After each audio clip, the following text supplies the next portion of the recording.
But I am truly also in my head about reaching out to mid-level brands, Okay. like, yeah, the bigger brands, because part of me feels like working with startups is working. Why would I, like, if it ain't broke, don't fix it kind of thing? But I'm also interested in trying. So, I Yeah. mean, What's in your head about this specific topic? okay, so I don't want to become a permalancer. Okay. That's like my worst nightmare. But also, I want to hook a big enough fish to where I'm less worried about the finances, um, but not that it's eating so much of my time that I can't work on the fun projects too. Then you're like the permalancer, right? Yeah, You're like, okay, now this is yeah. taking up 40 hours a week. Yeah. I do love working with startups because they're just so, like, they're sponges. They're so eager to learn and they're super excited about the process. But I would love to have something a little more stable. Yeah. And I'm just, I don't know. I feel like there's got to be a way to do it right, or some red flags to look for before you sign on with a bigger brand. Any thoughts on that? Yeah. I mean, a couple things, and I'm just going to like blabber. So if I say Sure. something that you want to like know more about, let me know. Or if I'm getting completely off Okay. topic, let me know too. Um, First of all, I think it's always good to remind ourselves that there are startups. Startup is a very broad term. A startup can literally be one person working out of their basement, like trying to scrap this with their savings.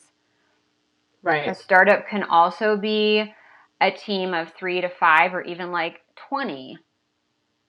that has gotten funding. It's not as common in the fashion space as like, maybe tech, right? Hmm. But or they like had a Kickstarter and like something like went really viral and they got enough money, right? Blah blah blah, all the things that could under various circumstances that could happen. Right. um I mean, I didn't love working with startups in my career. I worked with a handful. One was fairly stable. I worked with them for like 3 or 4 years. It was a partnership, two people, and they both were helping fund the business. The woman just happened to have a good bit of cash. And I, like, on a year to year basis, like, I probably did 20 to 25,000 a year with them. So Okay. that's like a good chunk of cash. Yeah. And it was Um, just two ladies. it happened to be a man and a woman, not Okay. actual partners, just two people that knew each other. Um, Okay. So maybe I lucked out with that, but I don't know. Like, I know other freelancers inside of Freelance Accelerator as well as just outside on a personal level who do like substantial ongoing projects with like small startup brands. So I think that, you pretty much got all your clients from that factory. Is that correct? All but one. Okay. So maybe the type of client you got is a very specific type of client because they've all come through the same channel, right? Mm-hmm. Mm-hmm. And I'm not saying that that's good or bad, but like maybe so here's something really interesting that I think you should hyper focus on. Sure. Finding and building a relationship with that funnel, which what I mean by the funnel is you built a relationship with the factory and now they're just all the clients funnel through there and they just spin them right out to you. Right. That can be like a beautiful arrangement. Because you just sit there and they just funnel the clients to you instead of you going out having to find those 15 individual clients.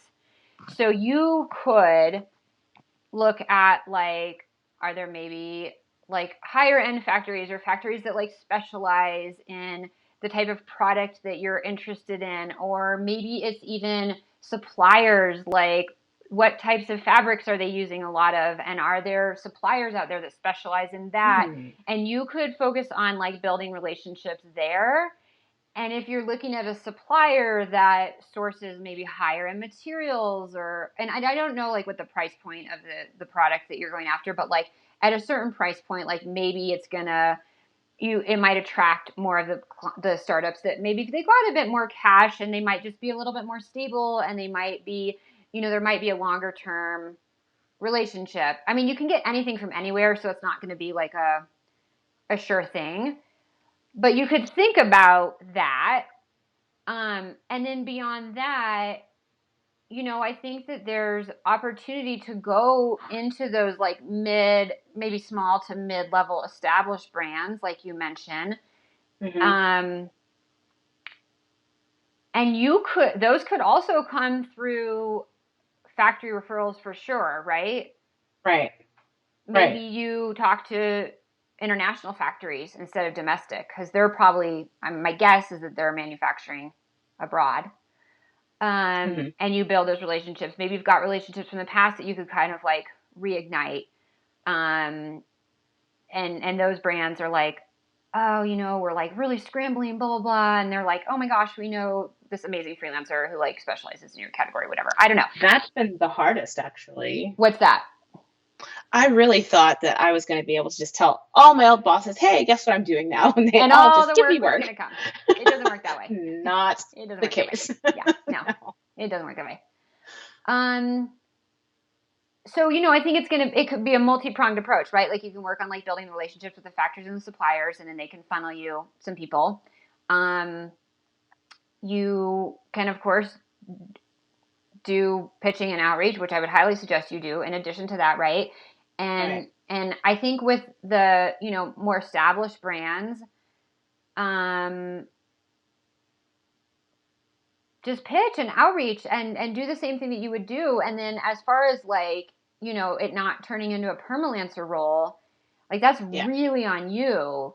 I mean, listen, like some people, you could get the opportunity to like, okay, we're going to do 20 hours a week with you, but like you still get to work from home and you still get to do it. And it's like, well, maybe a little bit of like a retainer arrangement, right? Where they're like, we're Mm-hmm. going to pay you this flat fee and you're going to put in like roughly X hours, da da da. And you might be like really committed to like Tuesdays and Thursdays you're available. Like, Right. and so as much as that like might kind of feel permalancy, like that could work really well for you. And then you've got your other, like, cause that maybe gives you the base that you want, or I don't know. I Right. think, it's really up to you.